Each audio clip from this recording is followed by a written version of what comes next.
live this Saturday morning. It's time for Markout Mania. We're live on Markout Mania. Oh, traveling whore. We got the mark you need. We're live on Markout Mania. It's time for Markout Mania. Oh man. That was hot. A little Biz Markie right there. Rest in peace. Rest in peace, Biz Markie. Hola, amigos, and welcome to the Markout Mania. We had a unexpected break there because some stuff came up on my end. Apologies, but así es de vida. But we've got James the Extreme Sorno. How are you, Mr. Sorno? I am doing good, Mr. Boyd. Thank you very much. I'm ready to hang out with the traveling whore. Let's do it, baby. And what was that?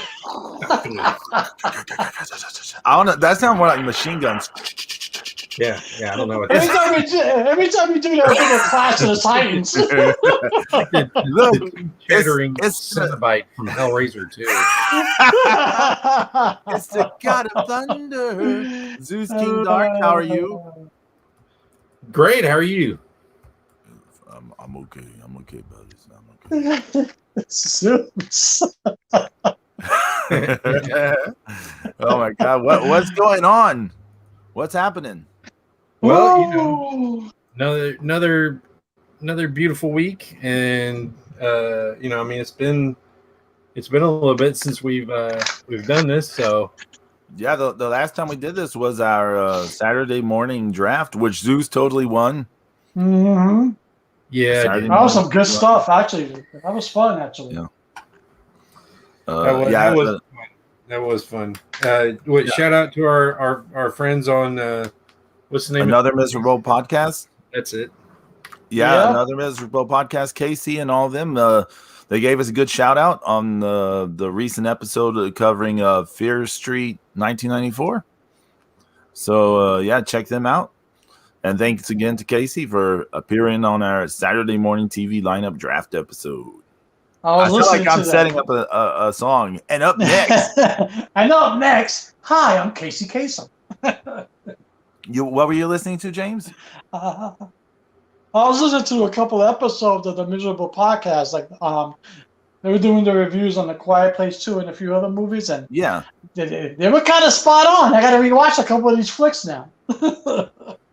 I still haven't seen Quiet Place 2. It's good. I saw the first one, and I tell you that the best thing about that movie, seeing it in theaters, was it made everybody shut up. Yeah, it did. It was super quiet, and there was kids in there, and like I remember I'd seen.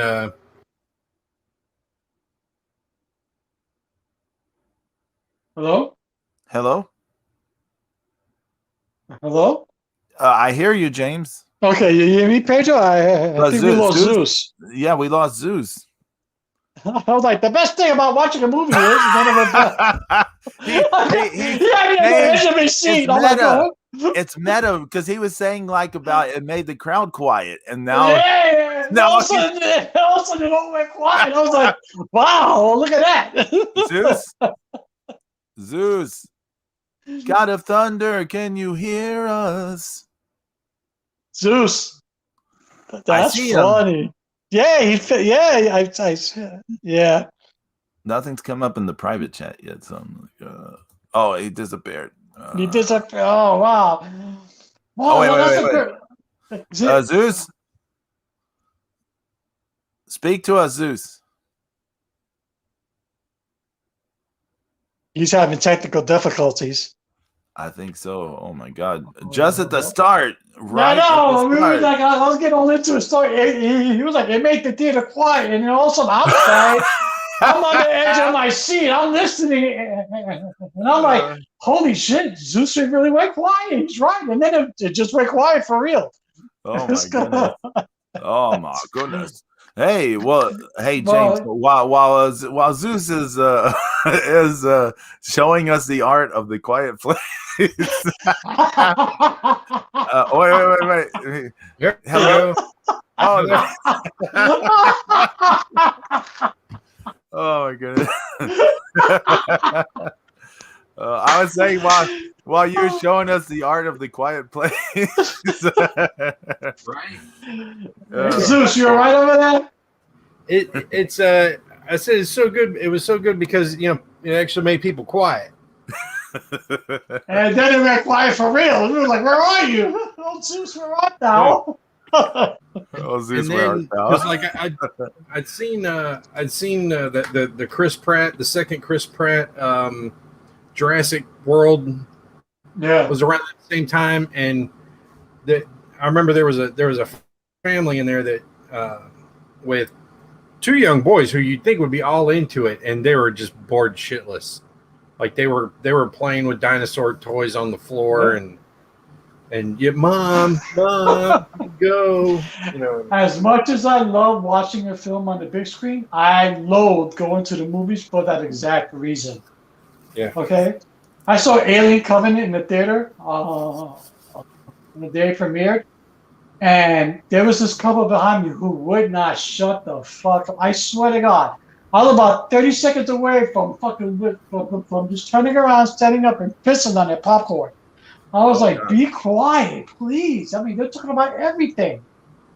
Yeah. I didn't know Michael Fassbender played two roles. Look at that. That's amazing. Well, if you shut up, we'll be able to hear it, you hump. It was brutal.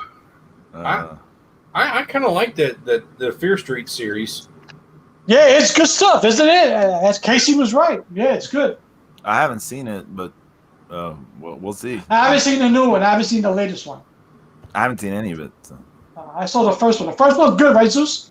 Yeah, I liked all three of them. Mm-hmm. I was watching a Japanese movie from 1986 last night. It was His Motorbike, Her I Island. thought you was about to say his motorboat. No, I was like, Zeus' mom's in the movie? I was watching the cinema classic His Motorboat. Starring Mrs. Zero, MZ. No. And a The My young, Pillow guy was a stunt double. yeah, a very young. I was trying to think of a different name for you, James. No, yeah, it's a movie by Nobuhiko Obayashi, who did Hausu from 1977. If any of you have seen that, have you all seen that? No. Oh, that's just one of those movies The original house? Talking about the original house? from 1977. Yeah. It's the crazy Japanese movie with all the like really bad special effects and the cool. Yeah, music. I think I've seen that. Yeah. The girls being eaten by a house. So that director, he did this movie, but it's like a sweet romantic movie. So it's like a weird movie. Like you would think this is not a movie I would enjoy, but I was really into this movie. So, Actually, speaking of Japanese, Zeus's boys lost their World Tag Team straps. Yes, Dangerous Techers. Not so dangerous Techers. Hey. They reunited with Murder Grandpa this morning. oh my God! Oh, what? They reunited Really? with Suzuki this morning for a tag team Really? match.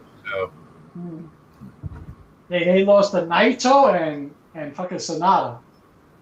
yeah, Wow. and now Ibushi has been pulled from like 2 shows because he's sick. Oh no! So Oh my God! Here we go. yeah, tell so me. they may have to find somebody else to fill in for him at upcoming stuff. So maybe Jay White or Okada. Yep. Yeah, maybe. Or I mean, it might. The it could fall back on. If they're gonna keep it on him, they could fall back on Great O'Khan or Cobb. But That's a possibility. Cobb is a possibility. As long as it's not evil. No, as long as it's not evil, I agree. I I don't think they'll go backwards like that. No. No. Famous last words, James. Yeah. You've doomed us all now. Oh my God. When is the Tokyo Dome show? The 25th? I think so, yeah. So when the after the 25th are going to be like, James. No, and new IWGP language evil. Brutal. And then he transforms the belt into that little thing that Milano Collection used to hold. That little spinner thing. Oh, the little spinny thing with the. I'm sorry, the glowing guys. pentagram lights. Guys, I'm so sorry. I'm trying. I am really, really trying to like that strap. I just can't. I can't do it. I can't. There's It's no atrocious. reason. Why force yourself? You can't force yourself to like a thing like that. Yeah. It's just it's atrocious, especially when you compare it to the previous belt. I mean, it's not even close. Yeah. But still, I'd rather have that than TNT belt. Oh yeah, the TNT That belt is fucking disgusting. And That's gotten uglier than the 24/7. I thought the 24/7 was bad. This shit is worse. What bothers me now, or not bothers me, but I can't not notice it anymore, is the plantation side plates on the previous version. Yeah, I know they're gone now, but that's because now that they're gone, now you look at the old belt designs and you're just like, I'm like, oh, Cody, plantation owner, Brody Lee, plantation owner, Darby Allen, plantation owner, You cannot Nero, say that. Bulgarian. Cody cured racism. He cured Oh, racism that's in the true. world. He cured racism, Pedro. Don't you know that? Come on. He had the first biracial baby ending. He did. The history of mankind. He ended racism. Come on. Oh my goodness. Oh my goodness. Yeah, that's a all right. horrible looking belt, man. That TNT strap is disgusting. It is. At least a 24/7 belt. It's ugly as hell. It's ugly as hell, but but it actually makes fun of itself. You know, Right, because it it's looked a like parody of itself. it looked like it came off the wall of the Peach Pit from 90210. Yeah, exactly. There you go. So it's Oh exactly. my god. It fucking makes fun of itself. Right, and the problem with the TNT belt is that gigantic fucking corporate logo in the middle of it that's just it's just like, you know, it's just like it's so unnecessary. You know? No matter what kind of paint jobs they give it, it's still going to look like shit because of that corporate logo right smack in the front. Yeah. You know? Yeah. So now the side plates have the Bulgarian crest and the motto, apparently, or a motto from Bulgaria for Miros. I don't know about you guys, but I'm not a big fan of personalized straps. I'm not. Even though there have been some good ones, you know, but I'm just not a fan of it. Yeah. It's I like the Smoking Skull belt. It was nice. But I'm not a fan of personalized belts. yeah.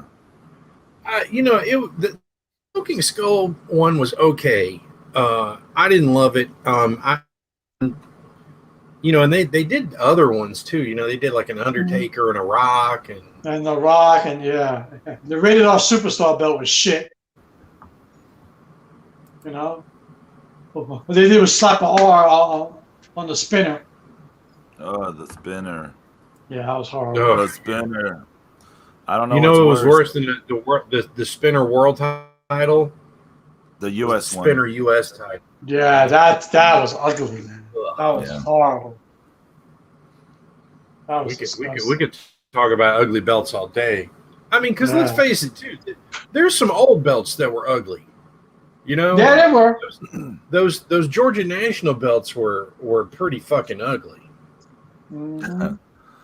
You know, like the ones that because like the tag belt and the single belt were both looked the same. I mean, we just have like an association, like a good memory association with them. And I think that's what a lot of people get is like when they say, oh, I love this belt or that belt or whatever. It's like you have this great association with the memory of it.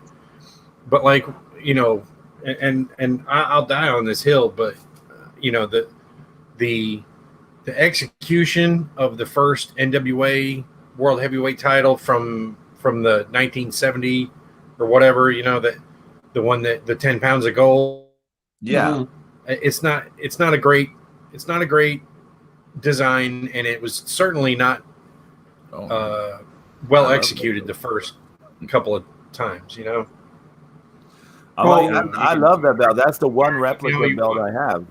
Well, remember the old national championship actually looked like that belt, but it was all silver and had absolutely no color in it. It had absolutely no color in it whatsoever. I was like, damn, that's really being lazy. And I know like a couple of national championships too looked like shit too. A couple of them. Well, of course, the one that was part of that big family of belts, that the one that looked like the TV title, that looks like the Hogan 1984 title, that looks like the World Class American title, that family of belts, that was a good design. Yeah. Yeah. Yeah. That World TV title strap, that was one of the best looking straps ever. That was an awesome looking strap. They've got Arn's got a T-shirt with the TV title on it, and it's got ARN instead of NWA on it. That's hot. Actually, speaking of Arn, how about his son?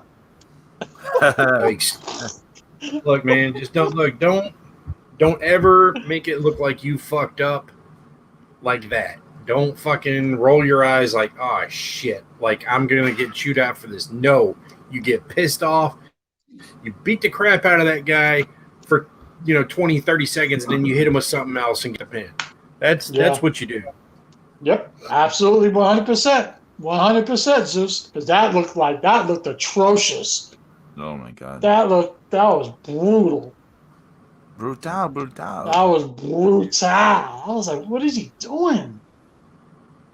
It's like just bad. Even the hand gesture before the finish. Even the hand gesture before the finish. You're like, well, that was half-assed. Yeah, the more I watch that clip, that his little half-assed like it's over thing, and then that face he makes when he fucks up, it makes me laugh. Like both things, like everything was half-assed. When you want to grow up, don't grow up to be a Davis Flair. Come on.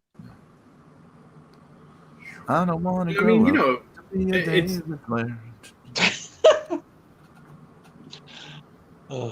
horrible. It's tough being this. I mean, there's been so many, second and third generation guys that just not, you're either got it in you or you don't, and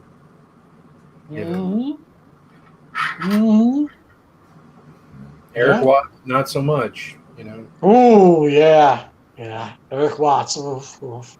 Oh, speaking of second generation or third generation, however many generation wrestlers, James, you watched your favorite second generation wrestler, Dominic Mysterio, last night on SmackDown, the first with an audience back, right? Yeah, the audience. I have to say this. For the first minute, I was kind of pumped up.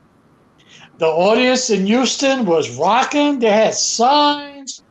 They were loud. They were screaming. Now, I don't know if WWE was piping in noise because it looked like it was too loud at one point. Like really loud, but Finn Balor came out. The crowd popped like you wouldn't believe. Later in the show, you had Kevin Owens doing the fucking elbow off the top of a ladder. That looked awesome. The crowd went berserk. Even Pat McAfee lost his shit, on commentary. And even the great and fabulous fucking Dominic Mysterio, him and his 10-year-old body did a move and the crowd popped. Okay? But it was good. It was an okay show. I have to admit, as soon as I saw the Mysterios, I kind of changed the channel because I just can't. He's just yeah. I know it's WWE, but I mean, you got to have somebody that he really should have, like been on NXT. He needs house shows, Zeus. He's the one guy who would benefit from the whole loop of house shows. If you work an angle with one person and you get the moves right and you get everything right, you have to have some amount of believability to it. I mean, even if you look at Dakota Kai, okay? Dakota Kai weighs like 4 pounds. All right? I am not a big fan of hers, but she makes it look believable somehow. Somehow. Yeah. She's been wrestling for quite a bit. Yeah, because at least she makes it look. Yeah, she's a good worker. She looks like a stick with eyes. Yeah, she's okay. Yeah, it's interesting. I remember in the past when she was Evie, like on the Indies and in Stardom and so forth. She just looked like this little kid, She just looked like a little kid who was into like My Chemical Romance or something. But then you see her now, and you're like, man, she like if you went back and watched old stuff, you're like, oh, she actually had more meat on her when she was younger compared to now. I mean, my God, I mean, come on, somebody should feed her a steak or something. And then you got Dominic Mysterio, who's probably about the same build as Dakota Kai, but he doesn't look. You look like anybody and their mother could just. I'm waiting for Gilbert to come on and throw him over the top rope. He doesn't have the experience yet to. I agree with Zeus. He should be in NXT or in the Indies, working the loop, house shows. No. He's Rey Mysterio's son. He shouldn't. Yeah. He should be close to his dad. Nah, Zeus, I disagree. He should be working. He should know exactly what it's like. Because he should have gone through the shit that his father gone through. I don't think that works with his generation, though. Yeah, but he needs it, though. Look at him. He needs it. That doesn't work for me, brother. Yeah. You don't think being around that his whole family, he will have a better looking body? No. It's not like he doesn't know the moves. He's just it's just not believable with him. I'm sorry. I'm just not a fan of his. It's whatever it is, James.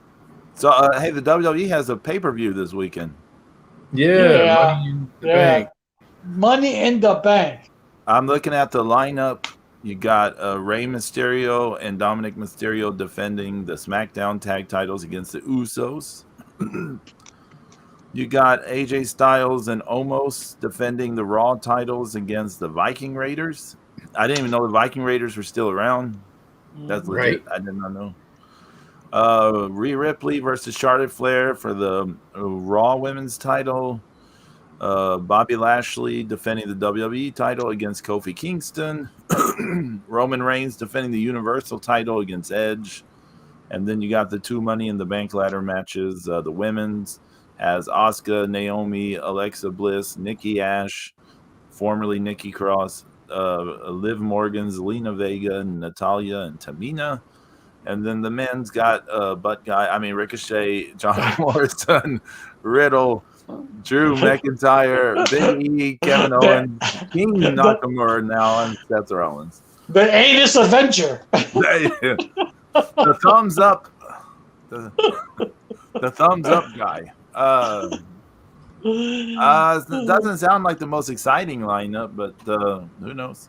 Well, they're always trying to do so much. That's it's like when you have 2 Royal Rumbles in the same card. I mean, that's a lot of Royal Rumble.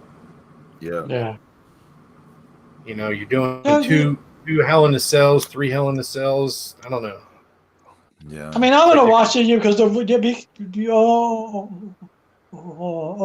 because the Money in the Bank is always giving us some kind of good moments, So I'm hoping for another good moment, Do you remember last year? Do you remember last year's, James? Well, I said not all of them do, but some of them do. Okay? No, but I'm just asking. Do you remember last year's? You sure about the one on top of Titan Towers? Yeah, the weird cinematic one with like both the men man. and the women going on at the same time, and all Yeah. the skits and Yeah. the people being thrown off the top of the Titan Towers and Yeah. just showing up the next day fine. And Yeah, poor Ray. You know, he was killed and he lost his eye last year. Yeah. yeah, I know. Alistair Black also got thrown off there. And I also back got thrown off so far that he fucking landed in Jacksonville. Yeah, right. So his what's his new name? Malachi Black? Yeah. Okay. Every time I hear Malachi, okay, I think of the crazy ginger kid from Children of the Corn. Yeah. Yeah. Right? Yep. It's a good movie. Oh man. Doesn't seem like any of these tag team matches on there have the build up like they had for the road to Greensboro. Oh man. You know something, I have to say this. You know, a lot of people may actually listen to us and say, you know, these three assholes are just grumpy old men. They're all stuck in their ways. You know, Right? they don't like AEW or the new wrestling. Watch Road to Greensboro, and it will become very clear why we act like this, because that was actually how you wrestled. That was actually how you build up a storyline. That is actually how you build up angles and character, and you invest in these characters and you invest in these stories. You know, even that opening match with fucking Don Canoodle and fucking Private for fucking what's his name, and fucking Terry Taylor and who was it? Tim Horner. Tim Horner, yeah. Oh my God! You forget how good Terry Taylor was in the ring. Yeah, and I personally don't even think that was anywhere near his best work. But Right. yeah, I mean, Dominic Mysterio should watch that. Hey, and let's not forget Roddy Piper on commentary in that match. Roddy Piper on commentary, yeah. I mean, was that the match? Yeah. They were building up stories about other stuff that I wanted to see. I wanted to see Ivan Koloff and Don Morocco go at it. You know, I was like, wait a minute, hello. I mean, that's how you build up. That's how you do an angle to a build up to a big show. They hit it right. Yeah. So let me say this so the whole reason that we're watching this is that one of my mutuals on Twitter, Karami Rashid, he's at Scope Wrestling. So he shared the video and was talking about how good it was. So that made me want to watch it again. And then I pitched the idea to the guys. So just want to give him a shout out and some thoughts. Absolutely. And best his father's actually was put into hospice a couple days ago. So I'm sure he's really preoccupied, but he's a fan of all kinds of wrestling. And he like I said, he recognized how good the road to Greensboro was. So definitely want to give him a shout out for the idea today. Absolutely. But I mean, I was around. I remember, when this happened originally, but I mean, it was 35 years ago, and so it was great to watch this again.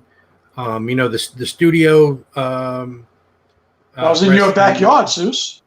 Yeah, that was all that stuff was in Raleigh. The stuff in the studio matches, and that was Sergeant Slaughter had his little army, and he was the evil drill sergeant, and he was out there, and he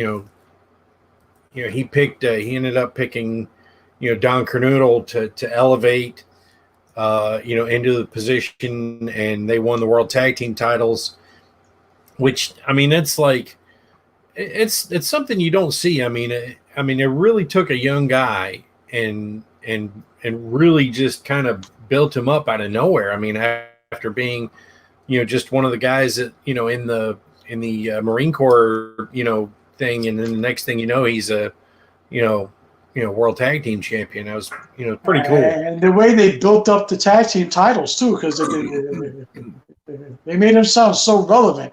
They just came back from Japan and they defended their world tag team championships, and welcome back, and it was a big deal. Yeah, and Sergeant Slaughter's Cobra Clutch was a huge deal. Oh yeah. How good was he in the ring? Jeez, he was moving around that ring like nothing, man. He was good. Yeah. 83 was an amazing year, that's for sure. And I mean, just the way that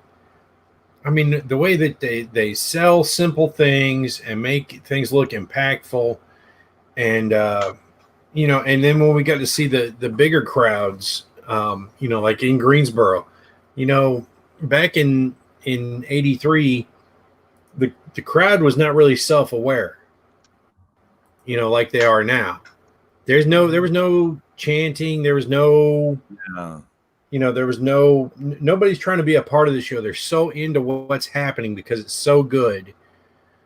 Did you see a lot of that crowd reactions? They looked like there was it looked like it was genuine hate and heat, real time hate of the Sergeant Slaughter. They looked like they actually hated him. Oh yeah, they did. I mean, because everybody loved Steamboat Youngblood. Yeah. I mean, you're just talking about the, great looking, just amazingly built, and super nice. You had nice guys who did get mad. You make them mad, and they're gonna make you pay for it. And when they got fired up, they you made it, you felt like it. You felt that energy, and you felt that, like they're gonna, and they didn't do everything perfect, but they never, if something didn't go right, they just kept on going. Yeah. It's like, it's like, well, shit, that might not have, it's like you didn't take the snapmare perfect, but I'm not gonna try to make you do it again or start this little sequel. I'm gonna pick you up and I'm gonna beat the hell out of you and throw you into the ring, into the ropes and chop you and get a better. They know how to improvise. Yeah. So they knew how to improvise. It wasn't, oh my God, I messed up. How do we go back to what we were doing before? No. Yeah. Oh, and babyface Jake the Snake Roberts. Yeah, he looked awesome, man. And the DDT they called the Brain Buster. Yeah, Ronaldo kicked out of it at 2. Mm-hmm. Yep. Then he did that high knee as his finish. Mm-hmm. Oh yeah. That's the same knee his brother Sam Houston used to do. Yeah, I don't think Sam Houston had started by that point though. No, I don't think so either. But Sam Houston used to use that high knee as a finish at one point. Yeah, it was like that in the Bulldog, I'm sure. Yeah. Mm-hmm.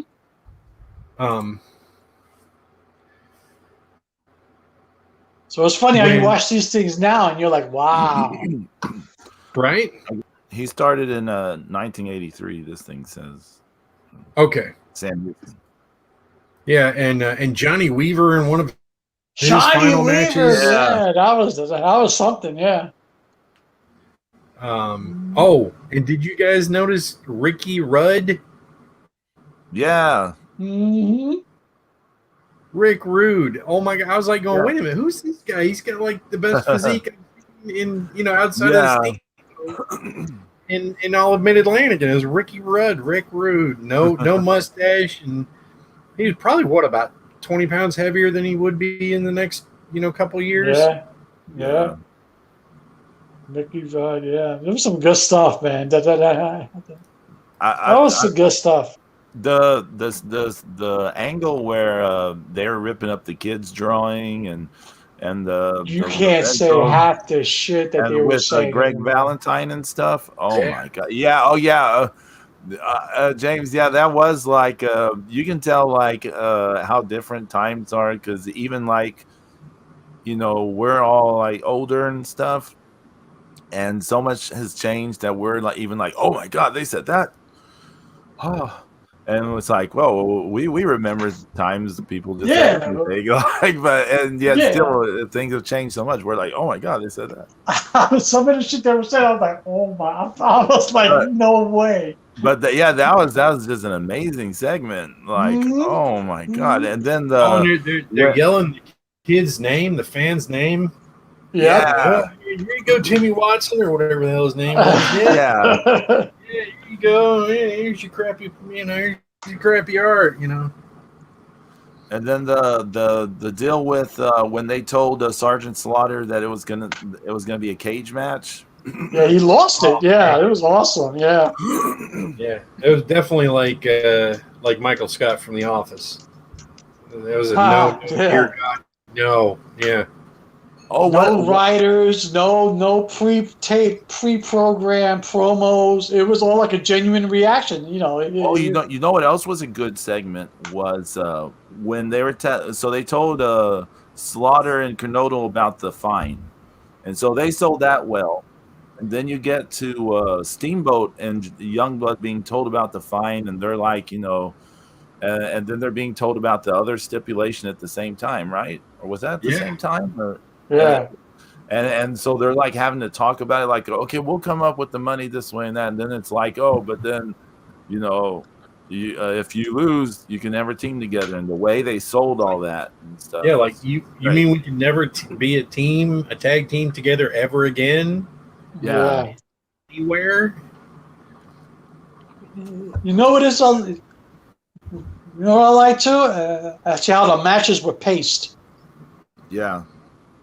You could easily sit there and watch like 20-minute matches, and like it would feel like a 5-minute match because it went by so smoothly. Everything was done right. Yeah, I It mean, was just done right.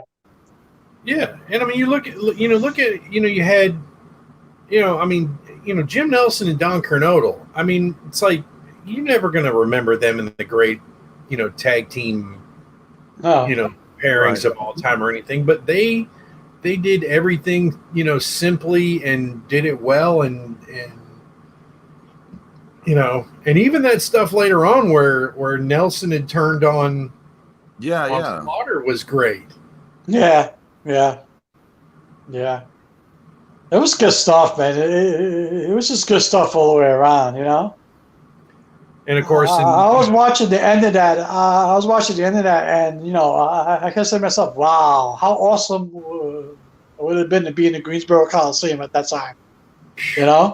Man, that place was nuts. And I mean, of course, that that final conflict match, that's the match that was sold out, 16,000 strong, and then 16,000 more people were trying to get to the damn Coliseum.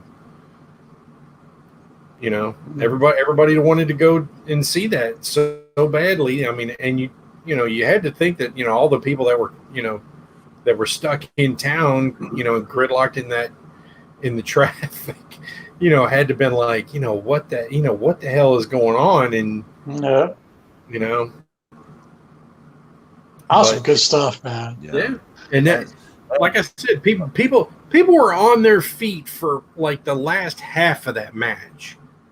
That last half of that main event match. I mean, that was just nobody was, sitting down. Everybody was just so excited and just wanted to see what was going to happen. And, that whole thing of how they built up to the final conflict. Yeah. It made that the tag team title seem as prestigious and as main event as the world heavyweight title to me. It was like, oh, hello, James. But yeah, I mean, it's now we lost James. Now we lost James. Yeah, I mean, and that was the thing, is like you got to see that, how invested people were in tag team wrestling. I mean, when it's done right, it's every bit as good as singles wrestling. We've got 2 James now. No, I'm sorry. I was attacked by Dominic Mysterio. Oh, which one of these am I removing? Do you want me to remove one? Let me see. Well, this. Don't remove the wrong one. Are you okay, Yeah, James? I am okay. Don't kill me yet. I have 2 lives yet. I'm writing a song. I got to kill you. That was, you know what makes me think of it too? That just shows you how good a promotion the NWA was at that time, where they did such a build-up, the whole tag team scene, and so many people were invested in it. And you still had Ric Flair, you still had all those other stories, and the whole thing with Morocco and Ivan Koloff, and the whole thing with Roddy Piper, and you have so many good storylines going. It just goes to show you how good the NWA was and Jim Crockett was at that time. It was really good, man. It was really good. Yeah, they just, and like you said, I mean, it was a talent rich. I mean, this was all during the 6 months before the first Starrcade was about to happen. Yeah. It was some good stuff, man. And that was it's a shame. And then you watch shit like SmackDown, and then you go like, oh, 16 cuts in 24 seconds. Yeah, horrible. Horrible. I haven't seen much. Last week. You know what that's like? What? It's all those camera cuts. It's like the Pokemon cartoons. Remember how they used to have? No, seriously, remember that it was like it was always jumping around with those flashing. It was giving kids seizures. It was one episode that gave kids seizures, but yeah. Yeah, but I mean, it was a lot of flashing lights and jumping around and MTV style wrestling, brutal. Society Wrestling X. Yeah, hey, I like that. I still laugh. I always think about I don't know why, the thing I remember the most is the little on the final episode, the little back what do you call it, the flashback where they showed the coffin exploding match between Vampiro and Macias, and the way they do the CGI explosion, and then like later so then the flashback, they do the CGI explosion, and then later when they do like the exploding match, they do the CGI explosion again. It's hilarious. Yeah. Wrestling Society X. That was good stuff, man. That was a precursor to like Lucha Underground, because it was in a dingy spot. It was they had live bands. They didn't have any tape or rope in between the fans in the ring. Everybody was all up close. It was like anything goes. Did you ever hear about the tapings for that though? No, what? They so a bunch of wrestling fans and stuff showed up. I'm losing my voice. But they only the producers or whatever, they only chose like the most attractive people to be in the crowd. Really? Like they wouldn't just let anyone in. So they basically just chose like attractive people to be in the audience. Brutal. That's just brutal. Well, it was the 90s. People are idiots. That was like 2006, 2007. It was? Yeah. It felt like the 90s. That's how long ago it felt. Yeah. It's that overlap where production values hadn't really jumped up yet. But yeah. It felt like the 90s. Holy shit.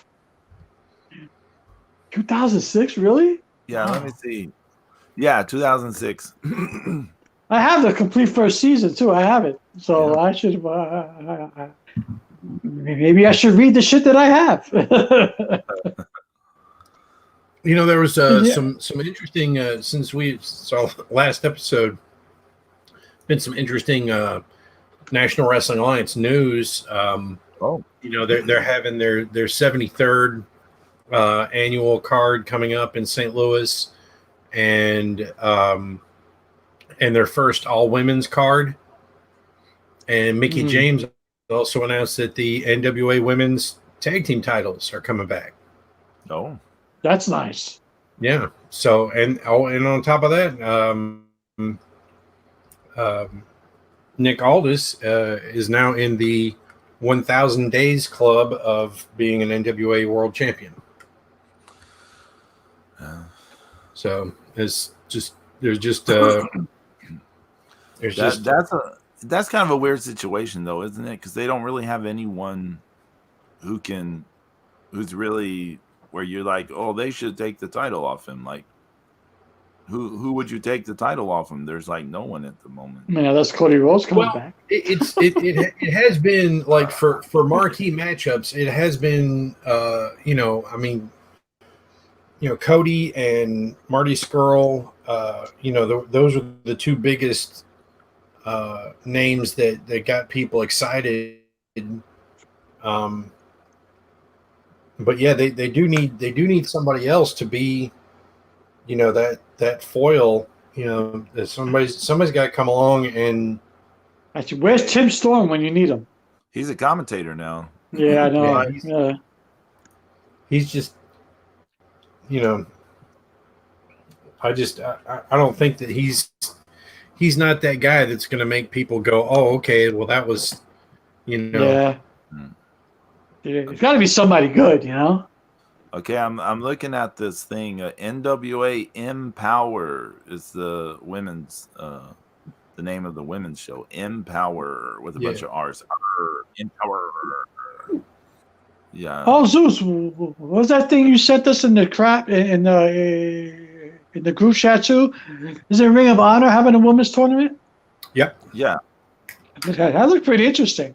They showed off the new belt even recently. Yeah. It looks very similar to the men's belt, just a little smaller. Yeah. That's cool. Yeah, it's kind of like how wide the men's belt is. It's kind of like concave, convex. Right. Yeah. Toward the center. It's nice belt. And they said apparently that there's been some chatter as well between Mickey James and what's the women's champ from the Knockouts champion from Impact, Deonna Purrazzo. Yeah. So apparently they're at least talking about stuff. So you could potentially see her involved in an NWA card. Mm-hmm. Because Camille is she's still pretty green, raw as far as a wrestler. Green as grass. Say it, Zeus. She's green as grass. She sucks.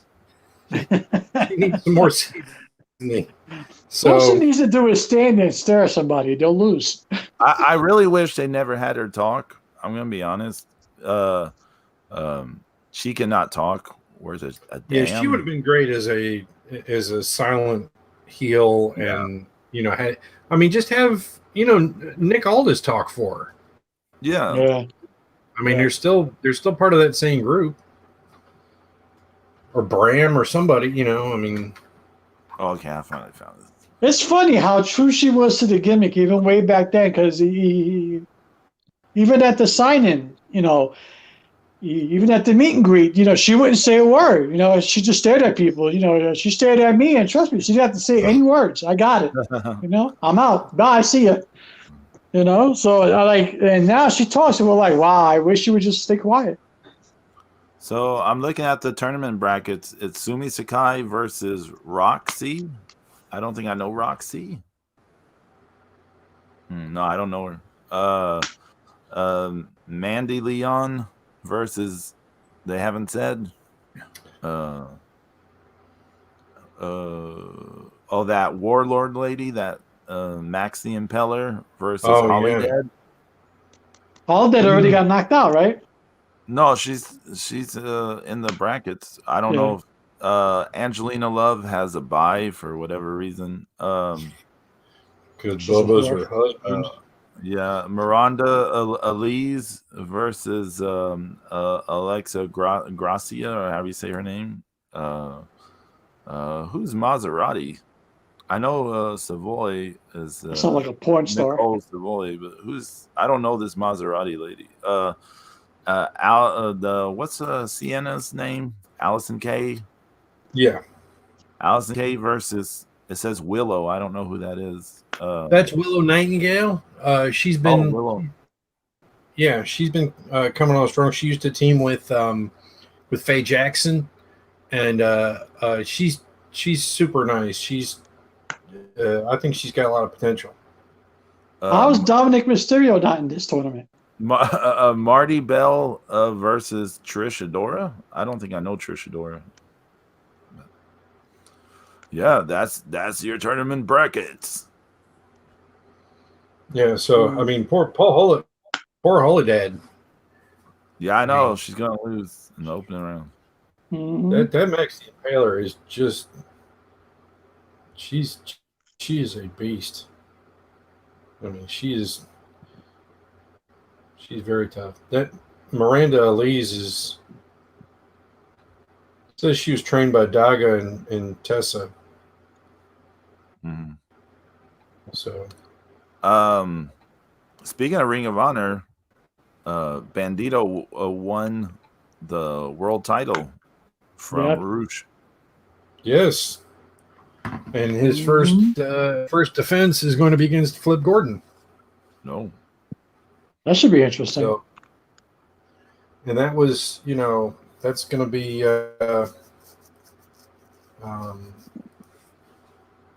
that's going to be coming up real soon. And, they were tag team partners for the Crockett Cup in 2019. Oh yeah, Crockett Cup. Mm. That was I just want to go back to '86 and watch that the old school Crockett Cup now. Yeah, I mean, even that Crockett Cup was. I mean, the overall show was a lot of fun. I mean, that was a great night. You had for that great main event, right? Yeah, but I mean, you got to see Brody King and PCO against Kojima and Nagata, and that sounds like that. That sounds like an insane match. Yeah, I mean, I got to see Stuka Jr. and Guerrero Maya Jr. I mean, come on. I mean, when the hell are you ever going to get to see? I know. And like I said, Flip Gordon and Bandito. It's a shame no one apparently had any idea about that show whatsoever, Zeus, because when Nagata showed up in AEW this year, everyone's like, "Oh my God, we love you. We hadn't seen you in years. Where you been? You're an idol." But somehow that Crockett Cup show no, it just flew under everyone's radar. No idea, right? We didn't hear Brody King and PCO tweeting about how everybody was so jealous that they got to be in the same ring with Yuji Nagata. They were in they completely missed him being there, and they were in the match, right? So they didn't even get the memo. They must have been a long night of drinking. Oh my God! But speaking of the road to Greensboro, I think we should do some more stuff like this. We should pick a show and just like watch it from old school, and we can get into it and we can compare it to the shit, to the absolute crap and shit that's on today. No, you know what we need to do in the future. Okay, this might be slightly difficult. Bean and I did this on the Crap Talk show. We watched a thing on Watch Together while broadcasting or whatever. So like you couldn't see the picture, but you could hear us like react to what we were watching. We should do that. We should do that for an episode. We should watch something on Watch Together and just it's just us reacting to it. Yeah, I mean, you know, I got to see, you know, Flip Gordon and Bandito. I mean, come on. I mean, when the hell you ever going to see, you know, Brody King and PCO tweeting about how everybody was so jealous that It's just us reacting to it. Yeah, I'm up for that. That sounds like fun. Yeah. There's a few ECW shows that I like to watch. Yeah, it'd have to be off YouTube. Yeah. Yeah. It'd have to be on YouTube. Yeah. Yeah. I'm sure we can find some stuff. Because you can find a lot of stuff on YouTube. Yeah. You know? Yeah, I mean, I was watching that Japanese movie I told y'all about. I was watching that off of YouTube last night. So. And I tell you, that was one weird ending where they were like, "Oh no, we're out of time." Is the Johnny Weaver and Jake Roberts against. Yeah. They were notorious for that. Yeah. And David Crockett's like, no, it's like y'all ran out of time. It's like, no, we're still on the air. Yeah, they were still doing promos. They still did like a little promo afterward. Yeah. They were so notorious for that shit, man. But we're out of time. I'm like, no. But this is like the beginning of it, It's like this is the beginning. We're out of time. It's like wait a minute, we're still, it's like you're still talking, we're still on the air. Hey, I'm sorry that we ran out of time. No. It's like, it should have just ended in a double DQ. And I then really like that. Oh yeah, go on. I was just gonna say, it's like if it ended in a double DQ, then you got another reason for a rematch, but not we're out of time and we're still talking, and we're still talking 5 more minutes, and you can show Jake the Snake was chomping at the bit to get on the mic. Yeah, everybody's still talking. Mm-hmm. I like that one match. They only showed clips of it where they injured Jay Youngblood. Yeah. Clutch. Oh man, where they injured him with the Cobra Clutch, or no? They hit that one move on him, right? Then they put the Cobra Clutch. Yeah, and then he lifted. Cornado lifted his legs. Yeah. Oh man! And the crowd was going nuts. The way that that was amazing. The crowd, they were throwing some garbage in there at him. Yeah, man, the crowd was going nuts, man. That stuff was amazing. That's some good stuff, man. So you know what? All these people can continue to call us grumpy old men, but that's the kind of shit that we like to see. So good, the fucking good stuff. Yeah, man. Good stuff. That's the good stuff, man. That's the good stuff. And there are flashes of it these days.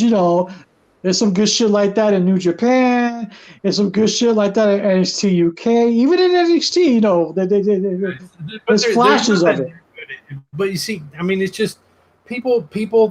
They think that they have to overcomplicate things to keep up. Yeah. And that's the problem. Is these long sequences of things, and you don't get a chance to breathe. And when you don't get a chance to breathe, you're always in first gear, and you can't run in first gear the whole time. Of course, now I'm talking about using a manual transmission, which no one that's under 30 has ever driven. Yeah, these kids don't know what you're talking about, Zeus. It's like, first gear, what's that? No, I play Metal Gear Solid. I don't play first gear. But yeah, so that's you have to be able to change gears. You have to be able to let people. You have to let people come down some emotionally so you can build them back up. Because if they're always on this high, then they're eventually going to run out of energy, and it's going to happen in the later matches. And so when you wonder why people are going what and they're bored and they're listless, it's because they've run out of fucking energy. Mm-hmm. Just like crackheads. Something I'm really tired of, and I know it's everywhere. I'm not picking on any specific promotion. This is every promotion, and when I say every promotion, I mean literally every promotion has this. Okay. It's just a modern wrestling thing, and it's been going on for a long time. I'm for some reason just bothers me more and more lately is the thing of people just standing around waiting for stuff to happen. Right. Or just archaic spots where people have to wait around for long stretches of time for something to be set up and to happen.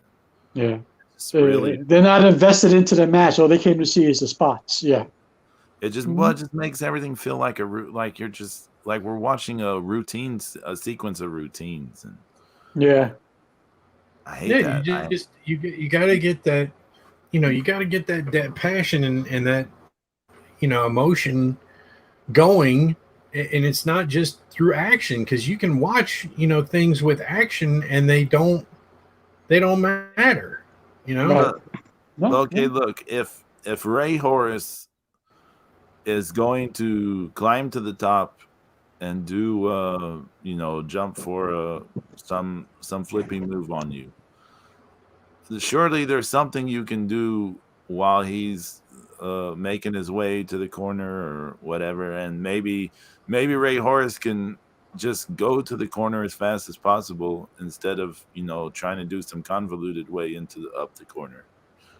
But to just see, we'll say for example Flamita.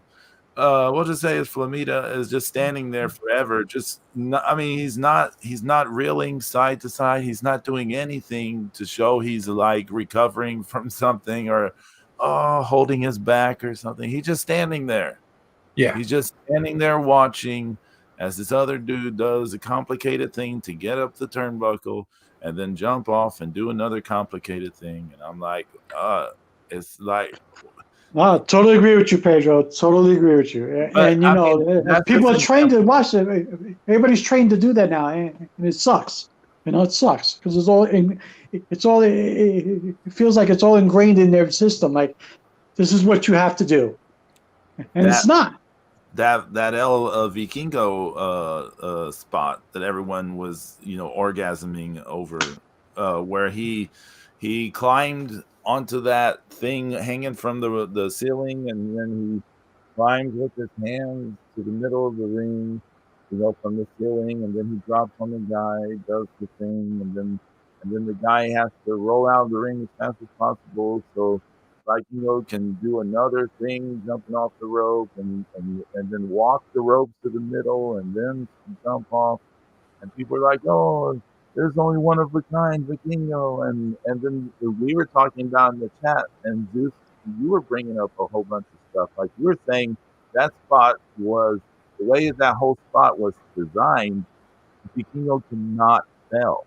Like the spot is not high risk because it has to hit, or Vikingo's going to suffer an injury. So it just becomes this weird, like self-fulfilled routine bullshit. Blah blah blah blah blah. Pudding pop pop pop pop. Anyways, Yeah, that was my Cosby thing. that's why it's good to watch stuff like Rose to Greensboro, because it brings you back to what wrestling should be. Shout out to YYH in the chat room. Oh yeah, Double H. She's watching Markout Mania on her new smart TV. Oh, nice. That's kind of hot.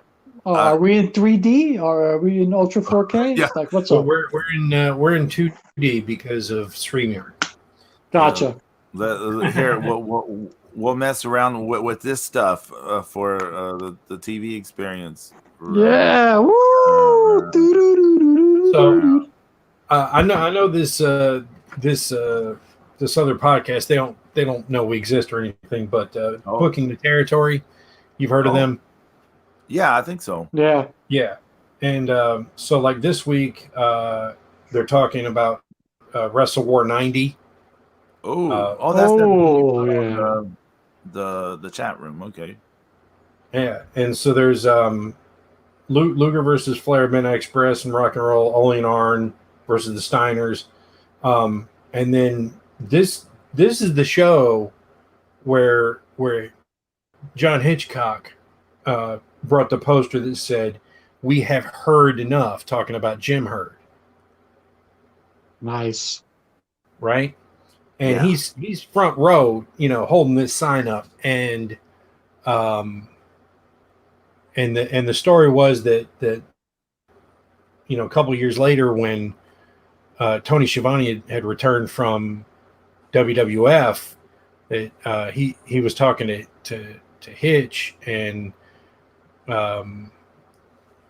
Tony said that Vince and everybody would get together at Titan Tower and they would watch the WCW pay-per-views. And when they saw the poster, everybody laughed. And then it got quiet. And then Vince said, if the fans can do that to WCW, they can do it to us. And that's when policing people's posters started. Wow. Oh. Look at that. Yeah. So Wow. now, of course, it did get to a point, there when, during the Monday Night Wars that, it's like, they couldn't do but so much of that because there were so many. Everybody and their mother had signs in the Monday Night Wars. Yeah. Yeah. But like literally, I mean, you look at this, you look at that at the shot of the crowd where John's holding up that poster. It's just like it's John and a couple other, and just like two other people. So, but that's it'd be interesting to see if they talk about that. Yeah, that's good. Look at that. Yeah, learn something new. Look at that. Jim Ross, Terry Funk was on commentary. Yeah. At the moment, Jimmy Garvin and Precious.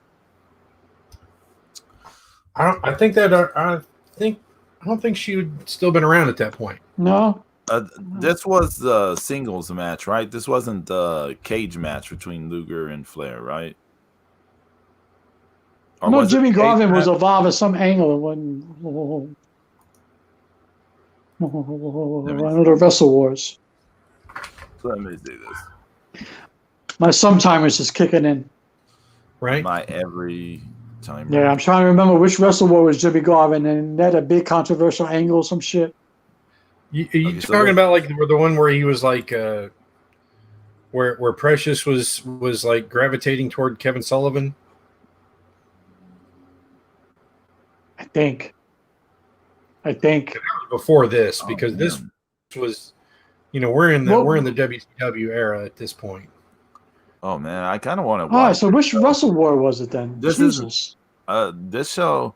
So I think I told you all a few years ago. I rewatched that Flair Lex Luger match when I first got the network, the WWE network, because I remembered as a kid. I say kid, young teens or whatever. I remember really enjoying that match a lot. And then I remember watching. That's when you actually thought Lex Luger was actually good, but then you realized it was Flair carrying him the whole distance. But then if you rewatch that match is not aged well at all. That match is bad. It is not the Wrestle War 90 Luger Flair match. It's not the Starrcade 88 Flair Luger match. Let me just say that. It's not that one.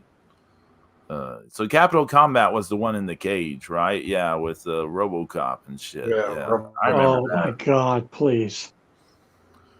Oh, I still love that commercial. And Flair, if you think you'll get away with it, think again, creep. It was like 35 years ago this week that RoboCop came out. Oh wow! Oh wow! Look at that! Yeah. We could have done a RoboCop. Yeah. How's that WWE stuff? They've been pushing like the anniversary of the NWO, right? Yeah, they have 25th anniversary or some shit. Yeah. Or 35th anniversary, or who knows, whatever the hell it was. Yeah. Yeah, they had those things where they have the wrestlers dressed as the NWO and stuff. You want to talk about milking something? Jesus. They even showed Jerry Lawler wearing an NWO shirt, which I thought that was weird as fuck. God.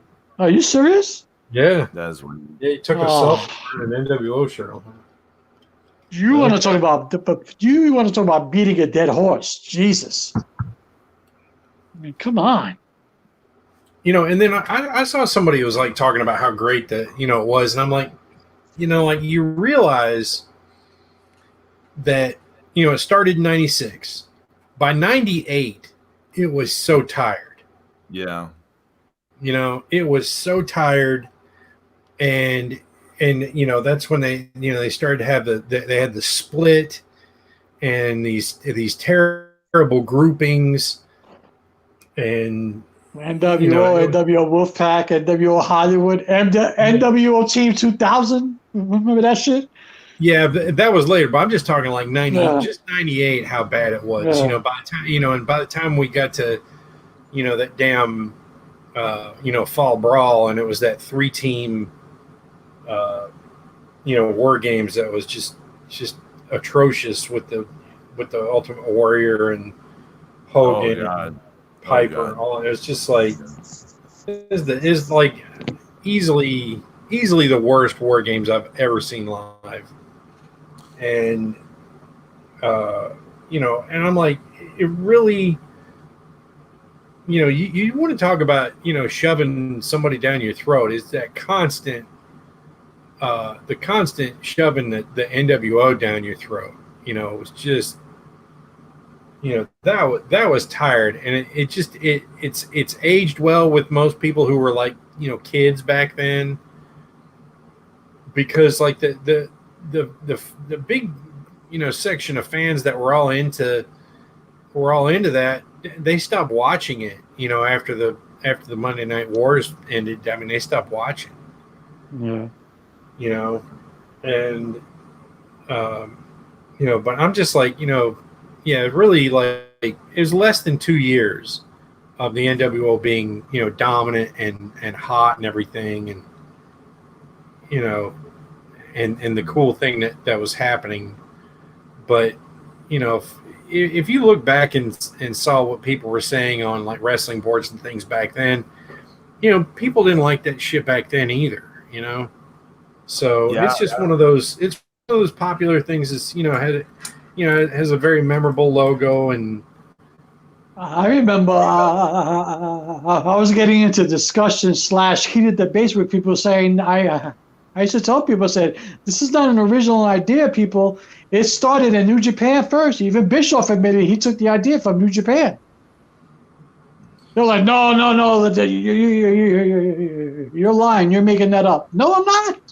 Go listen to Eric Bischoff. Go read his book. Yeah, He says it. I remember people being really like, yeah, tired of how long that was going on. yeah, it went on so long, and then when you realize like what people were getting excited about is the fact that, I mean, they were essentially, they were coming in with the idea that they were a thinly veiled invasion from Vince, Yeah. you know, and it took them a little while to get that, you know, that kind of a stink off of them, and you know, I just think that overall it was just, you know, it people remember it more fondly. And they brought it to the WWF. Oh my God, man! Remember that? Oh yeah, wasn't that the thing where Vince was like, I gotta kill my own creation. Yeah, I gotta inject the lethal poison. Yeah, the lethal. Yeah. WNWO. I was like, get out of here. And then Hogan turned, and everybody was like, Hogan Rock, and Hogan Rock teamed up, and I'm like, oh. Yeah, I was that Hogan Rock match at WrestleMania 18. Yeah. And then like we saw they turned him face because of how over he was in that match. Mm-hmm. And then a month later we saw him at a SmackDown taping, and like it was during that thing he was back to the red and yellow, red, whatever, and crowds were giving him like these long standing ovations. I know in Houston we gave him something like a 7 or 8 minute long standing ovation. Jesus.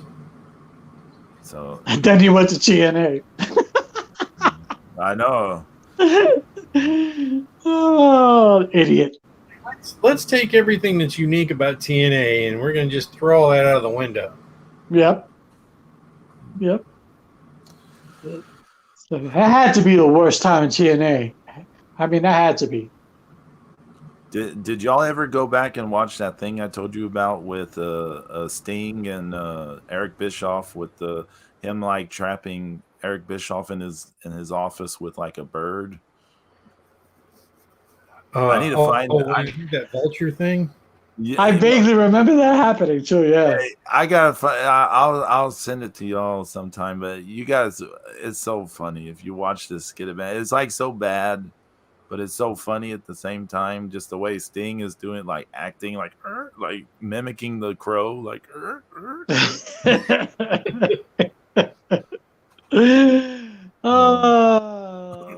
I don't know what's wrong with wrestling today. It's de-evolving in my book. Well, I mean, we've talked about it before. It just it's both. It both has changed, like it's different, like how wrestling just changes every so often. So it both has changed into something different, and it also is lost its way. So it's both things. Yeah, I don't mind changing so much as because as everything in life, things change, and you have to adapt to it. But I mean, there's got to be some change for the better. You can't de-evolve. I mean, come on. I'll say things like. I think going backwards to like a really old school kind of stuff can work because things like the Ring of Honor, the Pure Division, and like a lot of the catch wrestling stuff you see, a lot of the catch wrestling stuff, a lot of the catch wrestling stuff you see in NXT UK, you see there is, I mean, it appeals. You go, oh, this is nice, like this is wrestling, right? Like, this is wrestling. Even if they don't have, the great angles or whatever, you're just like, well, but the wrestling at the performance aspect, you're like, oh my God, well, at least this is slightly better, right? Yeah. But who knows? I mean, I'm getting real tired of the big main event format style of matches. I mean, it's boring the hell out of me. That Utami Shuri match really broke me in a lot of ways in my Stardom enjoyment. And now I'm just like, I can't stand things. Well, I'm gonna watch. I'm gonna watch Money in the Bank tomorrow. Yeah, because like because the Yankees and Red Sox are killing me right now. It's like they're gonna give me another heart attack. Oh my God. Half the team's out because of fucking COVID. Oh, yeah, but I'm gonna watch it. And am I hyped up for Roman Reigns and fucking Edge? Not really. It might be a good match. It might be good. Not really. I like what they're doing with Lashley. I like how he's facing Kofi Kingston. Okay. But the interesting thing about that is that Kofi Kingston almost made Lashley turn against fucking MVP. Oh wow. So that was kind of cool how they did that, because MVP was interviewing Lashley, and fucking Lashley was almost like turning on him. So I kind of like what they're doing there. It's interesting, but is it enough to make me like sit in front of the TV with popcorn and be like, oh my God, must see? No, it's not. It's just not anymore. And, I tried watching more. I tried. The other week, I gave it 3 hours of my time, and it fucking killed me. It was horrible. It fucking broke me. Yeah, I can imagine. Yeah. I didn't even want to watch NXT the next night because I was done with wrestling. I was done. I was like, this is it. No more. Yeah, and like you remember around that time, I saw that Utami Shuri match, and that fucked me up. I was like, oh. And now I said, okay, I need to catch up with NXT UK, right? So I was thinking about catching up, and now I hear there's a new main event. It's gonna be Walker. It's gonna be Walter against Dragunov Part 2. So I'm like, oh, I gotta catch up and get into it again, right? So all of a sudden, I'm about to do it, and what pops up on my feed? Walter got a severe hand injury. Yeah. No wrestling for Walter. I'm like, what? Yeah, I don't know. I don't know the whole story behind that. Okay, I don't even know if that's real. I don't know if that's kayfabe or. This is what I was gonna bring up. So I'm behind myself like 4 weeks on UK, but I plan on watching this episode because Mako Satomura defends the title, so I'm gonna watch it. and there's NXT Heritage title match on it as well. But yeah, they did some angle with him and Dragunov for their next match, for the rematch. And then later on the show, they announced that Walter had a severe hand injury, like from some altercation with Dragunov after some deal. And so people are like, "Oh, it's an angle." Maybe people are like, maybe they're pushing it till they have live crowds, because they're going to have live crowds in England, I think, starting the 19th. So real soon they're going to have live crowds in England again. Like for sporting events and things like that. And maybe. So people are like, oh, maybe they're just pushing it back, but then they're like saying, no, it's a real injury, and people are like, oh, is this how it's gonna end? Like he's gonna have to vacate the title and all this kind of stuff, and they're like, oh, he's gonna do the Oscar. Wouldn't it be great for him though? I mean, in a way. I guess. I mean, if he was moving on to NXT proper or something, okay, but he's not, so I don't know. It's not like he didn't have plenty of rest. I mean, he barely wrestled for a year because of the pandemic. There was no fucking. He was stagnant for almost a year. So I don't know what's going on with that. I don't know if it's a real injury or if it's like a kayfabe thing to push back the match until they're in front of a live crowd. I will say this though. I will say this. That crowd last night on SmackDown, again, I don't know if noise was piped in, but it looked like these people were amped up. They looked really amped up. All those people in Houston, they were like losing their shit over some, especially when Finn Balor came out, they lost their shit. Oh man, did the crowd do like his thing with the arms in the air? Yeah. Oh, that had to be cool. Yep. Yeah. Yep. But again, we shall see. Yeah. And they've canceled a couple of shows too. Like they canceled they were going to have a show and like a non-televised show in Atlanta. And that got canceled, and there was somewhere else got canceled, and really, yeah, they said that their return to New York City, that the ticket sales were terrible because they're asking so much or something. I don't know, but yeah, you can't ask an exorbitant amount of price. I mean, but people are just going back to work, and they're finally getting into the swing of things, and now the Delta variant is kicking people's asses. So, I mean, you got to be like, if I'm Vince, if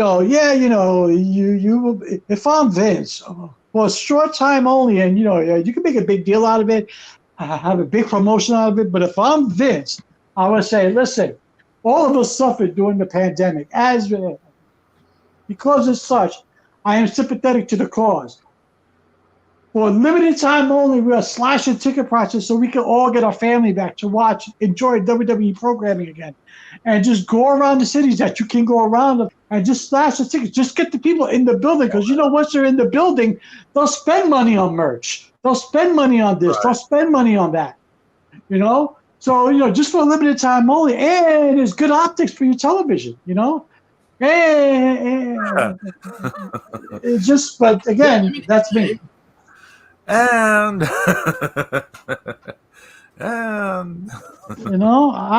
what I would do.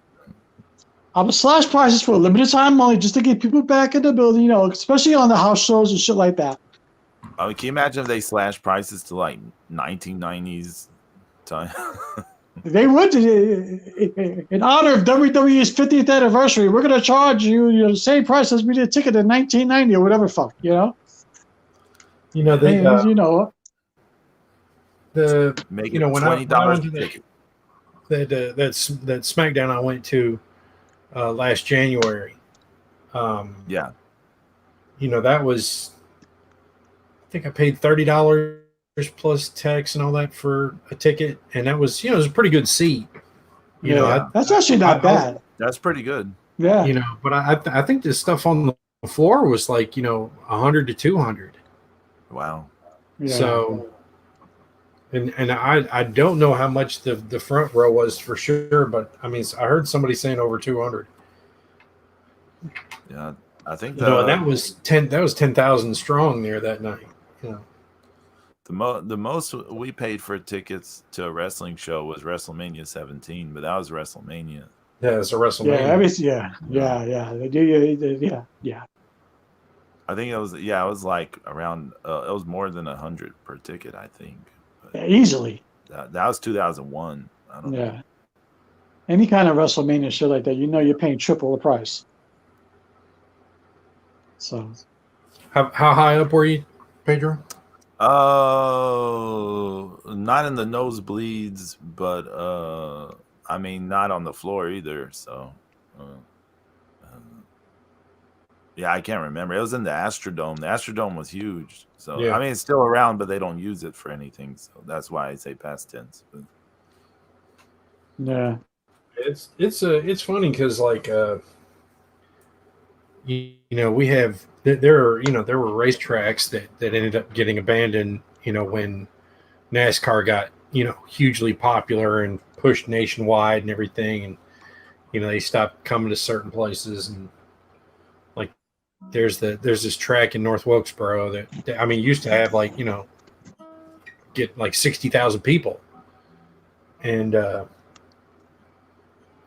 now it's now it's just like totally run down. It's like a ghost, it's like a ghost little, like a ghost track. yeah. Tons of tall weeds and crazy shit everywhere. tumbling weeds. Right? Oh my God! Yeah. So, y'all got anything to plug? I miss going to the Garden. Oh yeah, I can imagine. I miss going to the Garden, man. It's always been a dream of mine to see like something at Madison Square Garden. I've seen Nick games. I've been there for Ranger games. I've been there for sumo wrestling. Wow. Oh, that's cool. Yeah, that was really cool. Really cool. I've seen so many WWF cards there, house shows. I was there for War to Settle the Score. I was there for so many shows, man. So many shows. I miss the Garden. I really do. I miss the Garden. And the Garden was magical, and I'm not going to lie. You get excited when you were going to the Garden. Oh, yeah. Definitely, Bruno helped, build that place. Yeah. Selling it out for the better part of, 2 decades. Yeah. And it's not a huge building. I mean, it's big, but it's not huge, But it's the Garden, Right. Right. Because the max is what, like 25 is the max, something like that? 25, 30 is the max? I don't think it's that. I don't think it's quite that big. I don't think it was that big back then. Yeah, I think it was like 22 or some shit like that. So it's not like it's huge. It's the Garden. It's good stuff, man. I've always wanted to go. Oh, wow. Yeah, Pro Wrestling wanted to go. 18,500. 18,500. Yep. Wow. Concerts 20,000, boxing 20,700, basketball 19,008, hockey 18,000. That place always sounded like it was 50,000 or more in there. Always sounded like that. It sounded huge, but it wasn't. Yeah, and it was renovated. It was renovated in 2011 and in '89. I've always wanted to go to 2 other places to watch a wrestling match. I've always wanted to go to the Omni, and I was dying, and I've always wanted to see a Starrcade show in Greensboro. Yeah. Always wanted to go to the Greensboro Coliseum. As a matter of fact, even when I used to do the dice wrestling, right? Oh yeah. I'll hold the main events in Greensboro. Man. You need to market this dice wrestling game, James. You know what? I need to do it again. Yeah. So, y'all got anything to plug coming up? Just like I said, just everybody give out Scope Wrestling, give out Karami a shout out and a follow on Twitter. and give him good wishes. So it's Sounds good. Sounds good. I'm going to be following more Lucha Gringo and the Miserable Podcast people. I'm going to be listening for a whole bunch of more movie reviews because it's good stuff. Check them out. But pretty much that's about it. It's a heat wave. It's fucking thunderstorm season here in Florida. So it's like sunny and 95 for half the day, and the other half the day it's 112 with thunderstorms. So there you go. awesome. Yeah. Anything? Yeah, on Wednesdays, if you can find this anywhere, you can find it on my Twitter, my Instagram, my Patreon, and my Coffee, even my Tumblr, which I don't really do much with Tumblr. But I put up I started a new webcomic called Tom's Weird Life. So you can find that. You can find that on Wednesday. And, I actually wanted to ask you a question about Tom's Weird Life, Pedro. I heard through the grapevine, that MZ is making a special guest appearance on that comic. Is that true? Not that I know of. Okay. You heard it here first, people. And then this Friday, I think it's this Friday. Yeah, the 23rd. So Friday the 23rd will be the third episode of Friday Night Jams. Will be premiering here on my YouTube. It'll be 8 p.m. Eastern, 7 p.m. Central, 5 p.m. Pacific. So the third episode of Friday Night Jams will be this Friday. So. I know you're like, your voice sounds terrible. It was pre-recorded, so you won't hear me singing like with a terrible voice. But I just sound regularly terrible on it. But everybody's voice is struggling today. I'm struggling today, so there you go. I want to thank everyone, YYH in the chat room. Y dose, H dose. We'll be back next week, God willing. Don't know what we'll talk about. We'll figure something out. Maybe we'll do something different. Who knows? Who knows? But wait a minute. Hold on, Pedro. Wait a minute. Wait a minute. Yeah. Aren't we supposed to be doing our annual Shark Week episode soon? Oh yeah, we do need to be doing a shark episode sometime. Yes, come on. Is that what we're doing next week? I don't know if it's next week, but we gotta do it soon. Damn it. What saith you, Zeus? Is it next week or the week after? I don't know. Okay. I think we need a bigger podcast. Okay. It'll be sometime in the next 2 weeks. We'll do Yeah, man, we need to figure out. We have to find and watch Toxic Shark. Yeah, we do need to watch. We're actually so Shark Week is actually wrapping up tomorrow on Discovery. So maybe we can find some links and watch it. Okay. Okay. Or we just watch really bad shark movies and talk about it. We'll do some shark thing in either next week or the week after. But thanks y'all for watching. We'll talk to you we'll watch Shark Boy matches. No. Everyone take care and adios. Peace, love, and lucha.